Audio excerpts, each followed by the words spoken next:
Hello guys! Welcome to my channel. Ngayon ay mag-unbox tayo ng DualShock controller for ng PS4. Papakita ko lang yung kasakulo yung ginagamit. Nabili ko to mga siguro 10 months na. Sa Lazada yung nag-sale. Ito yung mga China made na controller na mumurahin. Okay. Mukhang siyang looks like the original pero iba yung buttons eh.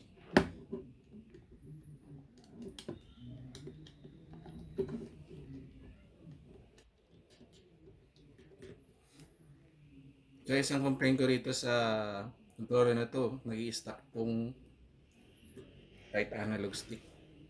So pag naglalaro kami ng NBA ng tropa, bigla na lang tumitira, matik sa upward. Nakainis.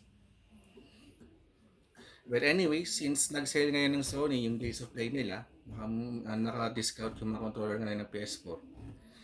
At shoutout sa kaibigan kong si Robert, kay tropa, na naibili niya ng ganito sa Datablitz. Kung hindi nga ako nagkakamali, nasa 1.8 o 1.9 tong DualShock controller na to. Original na to. Datablitz na mismo nagbente. Sabay-sabay natin buksan.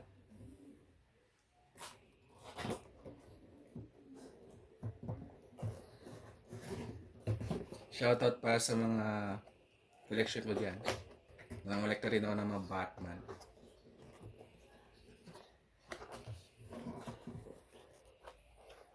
Okay.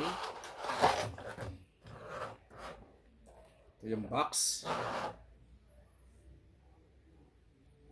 DualShock 4, PS4. May pagka-Korea sa likod. May English din. Nakikita nyo yan. Alright.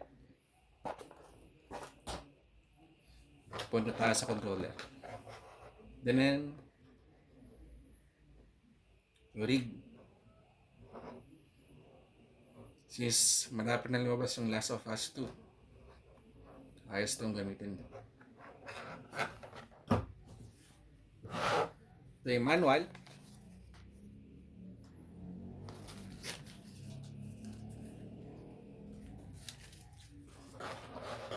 Tanggalin natin sa plastic.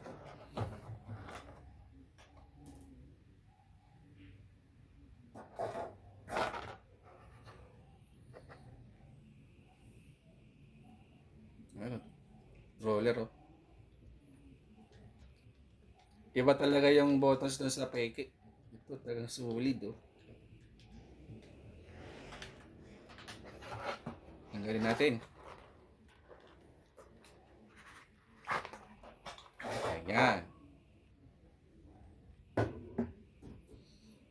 Original na PS4 controller from Datablitz.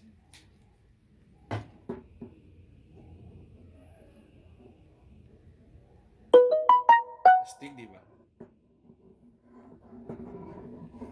So, describe ko lang, ito yung left analog stick, right, up, down, left, right.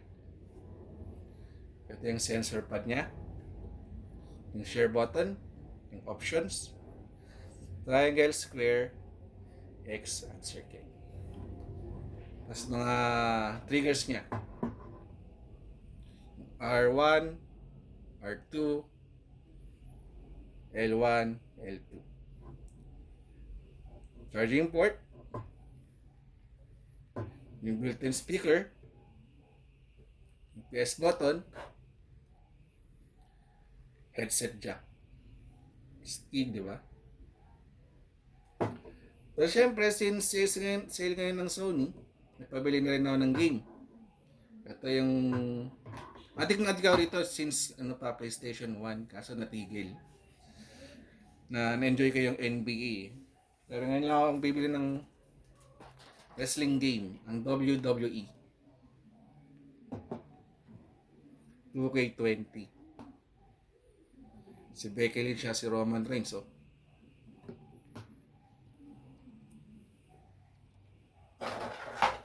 Tanggalin na natin ito plastic.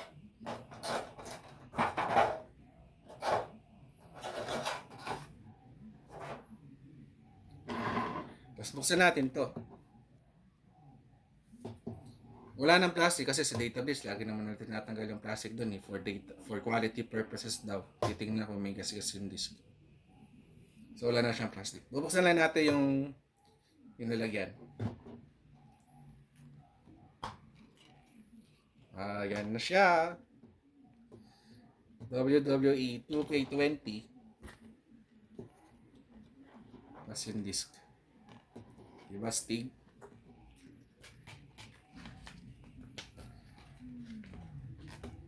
Documentation ko, no? Yan. Okay.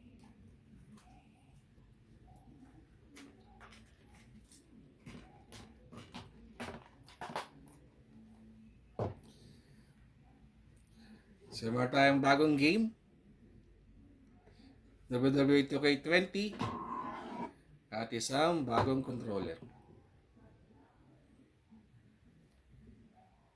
Maraming salamat sa panonood and hit those like and subscribe buttons. Until next time, ciao.